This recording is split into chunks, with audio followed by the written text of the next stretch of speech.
So I recently presented at Design Leadership 2019 in Melbourne, Australia, and they didn't record video of the event. I think there might be some audio available, but I decided to go ahead and make this video with the slides and the voiceover for those of you that weren't able to attend. Before I get started, I'm just going to go ahead and point out that some of the advice that I'm going to share in here isn't for everyone. This isn't for every designer. It's not even necessarily for every design leader. It's really for people who are demanding more power, more control, and more influence in their design role, more than you typically get from a traditional design role. You can follow me, as you see, on Twitter at Cornett. Send me questions, send me comments, or you can simply tell me that I'm stupid, because that is apparently how people use Twitter these days. I'm going to talk a little bit about my journey to set the context for the rest of the talk. I imagine many of you who are looking at this probably have worked inside of corporations, maybe some other institutions, or you've had your own businesses. So, a consulting agency, a design firm, whatever. I've flowed back and forth from the corporate world to my own companies a few times throughout the last 26 years, but I actually got my start in psychology, of all things, which is kind of a funny place to start a design career. While I was studying at Rice, I had the opportunity to take a design and research role at IBM. So that was really my first tech job, and it was really the first time I fell in love with Silicon Valley. Really good experience. I returned to Rice to work on my PhD, and then I had an opportunity again to go back out to Silicon Valley and work for Apple Computer as a designer. Now, this is not something I recommend for most people, is that I spent about 6 months in my first 6 months at Apple trying to finish up my dissertation while I was working at Apple. And it was a chaotic time. This was when Steve Jobs was coming back. But it is one of the highlights of my career, especially as a designer. So I'll always think of it fondly, and I guess I'm always going to have some love for Apple. Then the dot-com boom happened, and I had the opportunity to join a startup. Startup was acquired. We were all fired, and then everybody wanted to spin it back up again as another startup. I wanted some more stability in my life, so I formed my own kind of design agency as a consultant, and I worked for a number of startups during that time. Then, for those of you that may have been in Silicon Valley at this time, you know that the bottom fell out of the market, the bubble burst, and man, most of my clients kind of disappeared, poof. So I went back into the corporate world as a designer at eBay. And this is when I decided to get a little more serious about my career and invest in my career development. And it's also when I moved into management for the first time. So eventually I was a director at eBay before I decided to leave for an opportunity at Yahoo. And I initially started at Yahoo in the design organization. But this was kind of a pivotal moment in my career, and I moved into product. So I was running both product and design for Yahoo Search. I'm going to come back to that later because that was kind of an important moment. And then, I guess 2010, I left the corporate world again to go back to having my own company, being a startup advisor, mostly advising tech startups. But then I got the itch, as everyone in tech tends to get, and wanted to found my own startup, which was VoiceKick. It was essentially a micro podcasting startup. That was a good, 3.5, 4 years. Small group. We were about 5 of us, and we ran everything from start to finish, top to bottom, and learned everything that we could about running a business. But like most startups, it eventually failed spectacularly, and so after a period of mourning, I went back to my advisory business, still working with some tech startups, but primarily focused now on being a leadership coach and career advisor, and that's what I'm doing right now. As Joseph Campbell said, you are all the heroes of your own story. And I think we all, in some ways, like to think of ourselves that way. And while that may be true, I tend to think of myself more as a coach to people who are striving to become the hero of their own story. So people who are trying to take control of their career, trying to claim their power so that they can actually become the hero that they envision in their own mind. But what is power? What is power really? I wish. How cool would it be to do that in a meeting that's getting out of hand? But to be a little more serious, actually, when I think of power within the context of work and career, I think of it as having influence, strong influence over what matters most in your work and life. People having respect for your professional knowledge and your experience. Feeling proud of what you do, feeling proud of what you design and what you create and what you're able to bring to life. And then knowing that you're having a real impact, making a real difference in the world and making people's lives better. And then finally, fulfillment, feeling really good, damn good about the work that you're doing day in and day out. And power is having a seat at the big table. And not just having a seat, but having influence equal to your colleagues in product management, engineering, sales, marketing, etc. It's being involved in the right decisions for your products and services and your organization at the right time. So you're not brought in later. People don't forget to consult with you.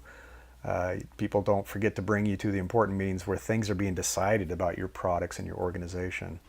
And maybe that hasn't happened to you, but I've certainly seen it multiple times in my career and observed it with other folks too.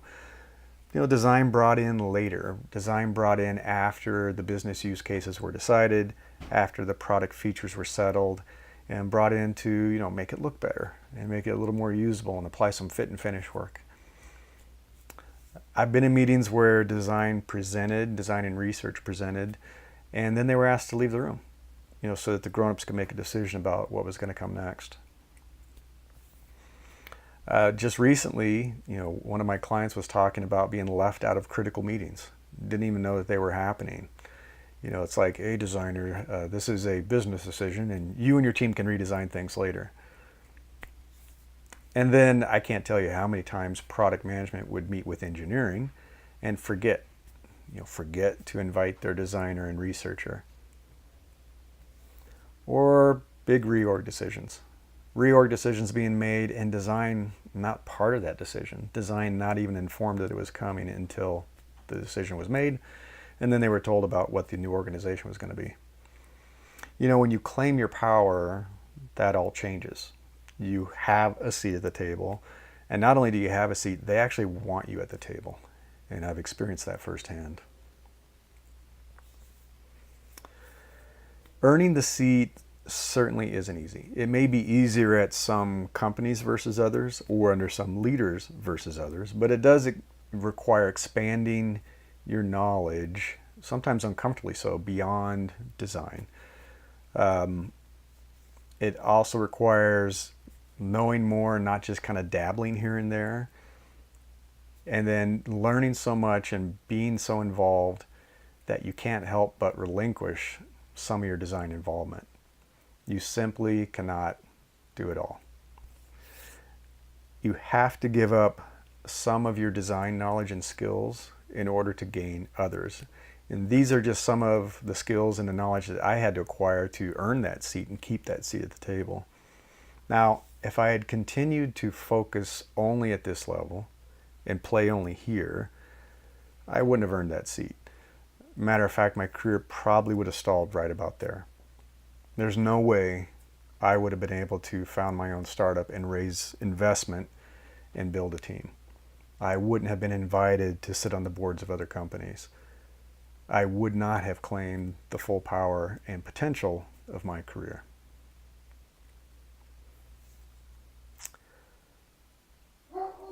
Now, earning that seat and having that seat at the table is a demonstration of your power, but I've often witnessed designers and design leaders behaving in ways that let their power slip away. Now, why does that happen? Well, it happens when the people who are in positions of authority see designers and design leaders not behaving very strategically. that they don't seem to be focused on what really matters, that they don't get the big picture. They witness designers kind of solely focused on design things in their own corner of the world, or they see them arguing about things that seem trivial and unimportant, at least to them. So if the big idea that you're going to pitch to upper management is to stop calling people users, then don't be surprised if they roll their eyes and they stop inviting you to important meetings. If you're going to agonize about another company's logo change and yell at people on Twitter about it, then don't be surprised when they don't take what we do very seriously. Even Alan Cooper gets frustrated by this. So how does this loss of power manifest itself? Well, when people in UX and design complain about how hard it is to prove the ROI of design for almost 30 years, when they keep talking about feeling powerless, when they say that product and engineering hold all the power. Now, these quotes aren't mine. These are from other UX professionals and a few that I'm sure you probably recognize.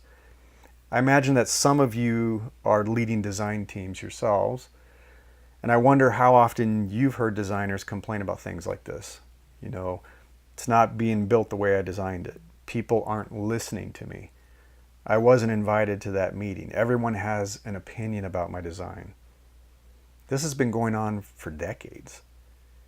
I coach UX leaders now, and this is the next generation of design leaders. And guess what? I'm still hearing this. I'm still hearing concerns about powerlessness and not being able to prove the value of design. But does it even matter? Does having power matter as long as we do our jobs, the work gets done, and things get shipped? I think it does. I think it matters because it determines what's considered possible with your products. I don't know if you're familiar with when the glowing LED was introduced into the Mac laptop, so that when it sleeps, it kind of pulses instead of an LED that blinks. That was timed to the average breathing rate of an adult human, like 12 breaths a minute. When it was initially asked for, the team didn't want to do it because it's going to add a lot of cost to the hardware. It wasn't considered possible. But when someone in a position of power, that someone being Steve Jobs, demanded it, it suddenly became possible. Power also determines what gets resourced on the roadmap. I don't know how many times design, in my experience, was complaining about projects that they initiated not being resourced, not being given engineering resources, not being prioritized on the roadmap because they didn't have the power to make it happen. And it determines how money is made with your products and services. Those who have power decide, how is this product going to make money? Money and creation are power. The people who determine how money, revenue flows into the company have power. Those who are able to create and bring things to life have power. And those who have power have considerable influence on the most important decisions that will impact your working life. Power also enables you to create a vision, to positively collaborate with others, and to successfully bring it to life.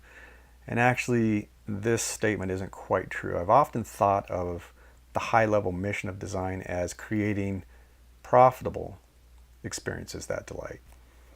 And I think it was only at the midpoint of my design career that I finally understood how important it was to focus on revenue generation and the profitability of the products that I was designing, as much as I did on usability, solving real customer problems, elegance. When you don't create a product that generates revenue for the company, we don't think about the profitability, the company doesn't stay around very long. Companies that don't generate revenue disappear. Your product disappears. Your customers vanish. and all of your hard work fades into obscurity. So you can actually slice this mission into the key activities that are required to bring it to life. When I talk about the act of creation, sometimes my folks in product don't like to hear this, but it's primarily driven by design and engineering. But who's focused mostly on revenue generation, cost, profitability? It's mostly the business and product. You can tell me that it's different, but I've witnessed designers making a disgusted face many times when I had to discuss revenue features with them, when we had to talk about how do we make money from our customers to survive. Some of them acted like design was supposed to be pure and completely focused on the customer's desires and not consider profitability. But, as I said, companies that don't make money don't stay around very long. Now, experiences does involve design, but I think we all know that experience goes way beyond just the design of the product. How the product makes money impacts that experience, and it's driven by the business. The features that make it into the product roadmap certainly affect the experience, and that's primarily driven by product. And performance and reliability have a huge impact on the product experience, and that's mostly driven by engineering. Now, delight is a loaded term. First, I don't think most companies are investing nearly enough in delight. And second, I don't think most of us are spending nearly enough time on trying to create delight. And of course, design is involved in intentionally trying to design delight into our experiences. But I know that I'm delighted when the business reduces the pricing of a product that I use because I'm a good customer, or they give me a family discount, or they create an affiliate model so that I can share in their profitability. I'm delighted when product listens to me and gives me a feature that I've been asking for a really long time. I'm delighted when engineering makes things faster, when they fix bugs that have been driving me crazy. So what's my point with all this? My point is when you understand all the levers that you can pull, when you understand all the roles, all the work that goes into creating these profitable experiences at delight, your influence and your power will increase. You will have much more influence over bringing that to life. To do that, we must play bigger roles. We have to do more than just focus on design. We have to understand the work that is required in every one of those slices, every part of that flow, every one of the other disciplines that are involved. We have to have deeper knowledge of the work that's being done and respect that work that's being done. We have to be more broadly involved. We have to be involved from start to finish, not just in design's slice of the world. When we do that, we will have an earlier influence over what it takes to create those profitable experiences at delight. And being involved earlier, as most of you probably know, is a lot better than being brought in later. I can't tell you how many times I've regretted being late to the table on an important decision. It's certainly negatively affected my products. It's impacted my organization. It's bitten me numerous times. Being involved early lets you have much more influence over shaping what is to come, whether it's a business plan, a reorg decision, product features, what have you. It gives you more influence over the entire process. You may not be able to change the entire outcome. You can reshape it, but you can't necessarily stop it. Sometimes it's a negative thing that's coming, like a reorg, but at least you're prepared. You're not surprised by what is coming. You can be better prepared yourself, and your team can be better prepared for what is coming. And then finally, as I said, you'll have greater impact. It's much easier to reshape and have your fingerprints on decisions that start sitting around the table just talking about things versus when things are in motion. Once that becomes kind of a raging river, there's very little you can do to reshape the course of that. So how do you get that seat? How do you make sure that you are brought into that room and have a seat at the table? Well, as I said, you have to understand and contribute to everything. You cannot just be focused on design. You have to understand how the business runs, how product works, analytics, the engineering tech stack, customer support, sales, marketing. You have to understand and contribute to everything if you want to have that seat at the table.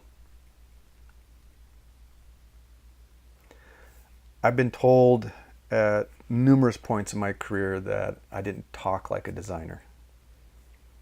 And at first, it kind of insulted me, especially when it came from other designers. Because I wasn't talking about fonts, Pantone colors, and things like that. And there's a few reasons for that. My background isn't in design. I didn't have formal training in design. My background is in psychology. I always thought that my role as a designer was different than just what it looked like. That it was supposed to be a broader role, and I was supposed to be more involved. When I was at eBay, I discovered that the true power and influence was with product. That if you didn't talk about analytics and net present value and how you're going to generate revenue for your projects and understanding the engineering train seats that we allocated to get things shipped, you were treated like a maca monkey. And that was kind of what we called ourselves when I first joined eBay, was maca monkeys. And similarly at Yahoo, I found out that product and engineering the business held the keys to the kingdom, not design. So I found that my ability to think and talk and understand things that were non-design actually became an asset later. Now, if you were wondering if I've completely abandoned my design background, the clashing colors on this slide might make you think that I have. I think all of us know that it isn't one big decision-making table, but it's a series of tables with increasing levels of power and influence. And that is one of the issues that design has faced, is trying to get into that executive seat, at the executive table, at that level of influence. And where is our C-level role? Where is our chief experience officer or chief design officer? Engineering has their CTO, product has their CPO, even marketing has their CMO. Most of the organizations that I've been in, there's a lot more designers than people in marketing. Where's our CXO? If the C-level roles are the ultimate influence and power within a company, I think it's kind of an important and serious issue that we don't have a CXO seat. I was in Silicon Valley involved for almost 2 decades. Past 2 decades now. I have never met a CXO or CDO. I'm told they exist, but I've never actually met one. So I got curious. I took a look at global job openings at the C-level. So these are the jobs that are available around the world for C-level jobs. And as you can see, quite a few CFOs, I think they get fired a lot. So there's a lot of CFO openings. But guess how many are open for CPO?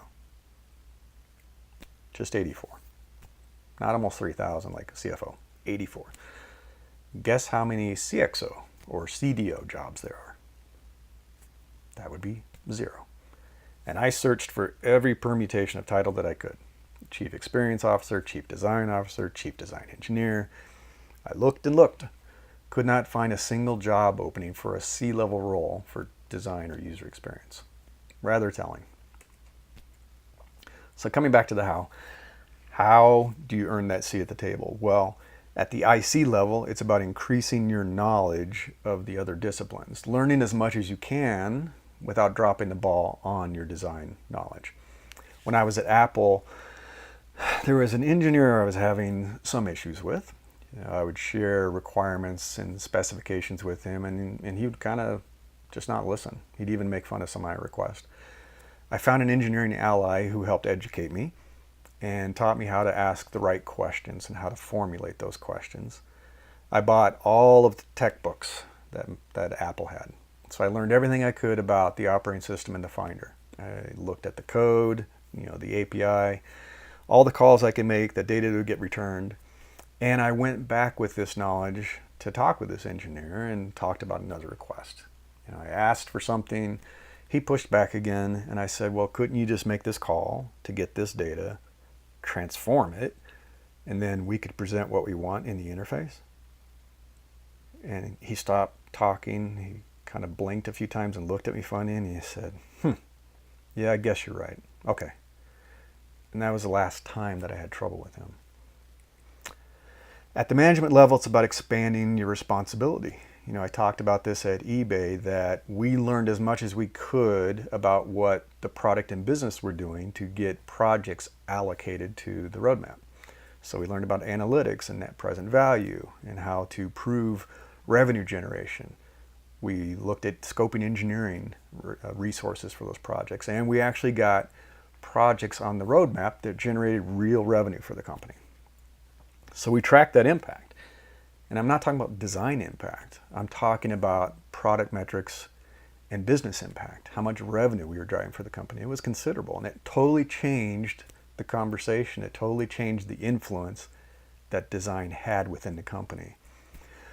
When I was at Yahoo, I was lucky enough to have a GM that I was working with who was open to mentoring me and teaches me as much as I could learn about all the other disciplines and what was required to be a GM at a business like that. And so I did. I expanded my influence, and I learned as much as I could about, like I said, analytics, financial modeling, quarterly planning. And when an opportunity presented itself to step up and take over running product management, I did. I took on leading the product management team and a design team because I didn't want to throw them to the wolves. And that was a little scary. Having control over both of those organizations wasn't easy. I didn't have a real product management background. I dabbled in product management when I was at eBay, but I don't have an MBA from Stanford. I have a degree in psychology, background in design. But I had to conquer my fears, take on more responsibility, and learn how to do things like public speaking and meeting with reporters and analysts, presenting to the board. I had to become very uncomfortable in order to claim my power and for design to have its power, the influence that we needed within the company, that the company needed us to have to make the changes that were required. And that's what it takes. You have to really expand what you do in a very uncomfortable way. Embrace your fears, conquer those fears if you ever want to rise to that C-level position. It is a little counterintuitive, but I have found that it is a little easier to expand and take on another discipline at a higher leadership level than at an IC level. At the IC level, you have to be really good at the craft of that discipline. If you're going to be an engineer, you have to be really good at writing code. If you're going to be working in product or the business, you have to be really good at what the craft is of those disciplines. At the higher leadership levels, the problems are different. What you're facing is often very similar as a leader. It's going to be organizational issues. It's going to be political issues, gaining support for a proposal, providing a career ladder for your team. A lot of the things that you're dealing with are now leadership issues and less about the discipline itself. Long story short, I don't know what I am anymore. I've expanded my role and I've had to wear multiple hats, and I've gone beyond just being a designer or even a product manager. I've launched my own startup, and I've had my own businesses, and I've had to do all of these roles. And I guess that's my point, is that if you're going to claim your power and earn a seat at the table at the highest level of influence, you have to give up being a designer's designer. You have to pull your head out of the pixels. You've got to embrace these other disciplines, grow your influence, expand your knowledge in order to claim your power and the true potential for your career. And I'm going to talk a little bit about the design leaders who've claimed their own power. These are designers who are some of the most powerful designers that I've known in the industry. These are people, many of whom I've worked with. They've stepped into their power, they've broadened their influence, and I wanted to share some of the advice that they have. So Irene ran a design team at Yahoo and also at Google, and now she's a design partner at Coastal Ventures. And her advice is really straightforward. It's about building those relationships. So the relationships in the other disciplines that I've been talking about, but understanding them and listening carefully to what they need.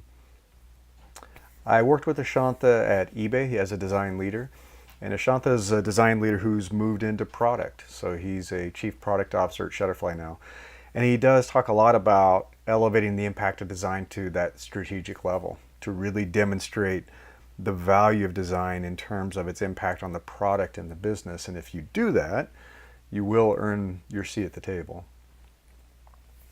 I worked with Mike at eBay as well as a design leader. I also know Mike from Apple. And he talks a lot about being someone who has a learning mindset, that you're continuously growing and that you're earning that title of leader and not just leaning on the fact that you have some kind of design leadership title or whatever it might be, that you actually have to earn that title and earn that seat at the table. And Mike is also someone who moved from design into product. He's a CPO at Dishcraft. Now, Kate's message is probably the most aligned with what I've been saying in this presentation. I know Kate from eBay. She was running design at LinkedIn. She ran design at Facebook and also Wealthfront. And now she's a design partner at Google Ventures. And she's actually worried that design is going to lose that seat at the table. That design is too focused on design things and not enough on understanding the business and having respect for what is required for the business to be successful. And that if design leaders don't do that, that they will lose that seat at the table. I worked with Luke at eBay and Yahoo. You've probably read one of Luke's books. Luke has a couple of startups that were acquired, and Luke has also been somebody who's moved from design into product. He's a product director at Google. And he talks a lot about those silos, so that if you're just too focused on design or you're too focused on engineering and you live in your own silo, you're not going to be as successful as you would be if you understand and embrace the different disciplines, that you understand and respect the work that needs to be done by those different disciplines and appreciate what they're bringing to the table. And if you do, you want to have that influence, you want to have that seat at the table, you have to really understand deeply what other people do, what is required, and respect that and be able to offer meaningful suggestions and feedback. And finally, this guy, he's always talking about claiming your power. And just to reiterate kind of the take-home message from this is to develop deep knowledge about the other disciplines, about everything that it takes to bring something from start to finish, and to broaden your influence, to have influence way beyond design, to have influence at every aspect of the product life cycle or the services that you deliver, depending on what your role and company is. And to be bold, to be bold in your ambition. Design can't run product. Why not? The designer can't found a startup and raise investment and build a team.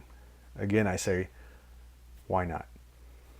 I say be audacious with your ambition. The Naval Ravikant, the founder of AngelList, talks about being aggressive with your career growth and development. That if you can grow as fast as possible early in your career, that accrues. That actually builds and leads to you having a much bigger impact over the lifetime of your career than you would if you take your time to slowly get there over the period of 20 to 30 years. So be audacious, be bold, be ambitious.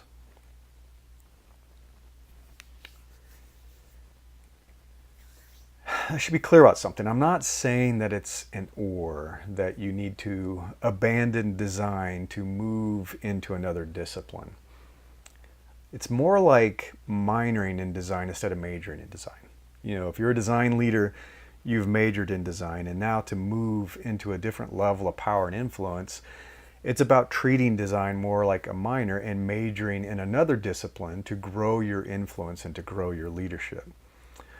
I remember sitting around with a lot of my friends in design many years ago, and the usual complaints about some of the stuff with engineering that was going on, but product management came up. And half jokingly, someone said, well, why don't we just take over product management? And it's kind of happened. So a number of designers that I know, other designers in the industry, have moved into product management roles. They've majored in product, minored in design, in order to have more influence and control over the product roadmap, in order to be more in control of bringing a vision to life and having a say about how that's going to happen. Similarly, I remember having a conversation with someone about some of our frustrations with company culture and vision and the lack thereof. And I was trying to decide what to do next with my career. Asking what company has the kind of mission and vision that I believe in, has the kind of leadership team that I think would be the kind of leaders I'd want to work with. And he looked at me kind of funny. He said, "Why would you do that? You have enough experience and you have a strong network. Why don't you start your own company?" And he was right. I mean, it's easier now more than ever. You can major in business and minor in design and use that skill, use that knowledge to found your own company or to move into the C-level. It's much easier than it used to be. Your team needs you as a design leader to be in a position of power in order to protect them and in order for design to have the influence that it needs within your company. And companies need design in a position of power. Some of the most interesting companies in the world were founded by designers. Now, if you look at Kickstarter, Airbnb, YouTube, Pinterest, these were all founded by designers. And I think that the world needs this. When I look at the people that I've worked with across multiple disciplines in the tech industry, I have to say that on average, the most empathetic and compassionate people that I've worked with are in design and research, in UX. And that's what the world needs, is people who are more compassionate in a position of power. Asking the tough questions like, how will this impact the world? How are we affecting people's lives? How do we ensure that what we're doing delivers good to the world? It's not just about making money. I've been in the industry for a long time. I've been in design for a long time, for decades. I love design. I think most of you watching this probably love design. We believe in what we do. We know that design matters, but we have to claim our power in order to make the changes that are necessary in this world. Thank you for watching this video and for listening. Again, you can follow me at Cornet if you'd like to continue this discussion. There is an original transcript, and I believe it's going to be put on SoundCloud. I'll share that link at some point, of the original presentation at the conference that is different than this. When I present everything, it's a little bit different than it was the last time. I don't do this word for word. Again, thank you for your time. I know that your time is precious, and I appreciate you taking some time to listen to this.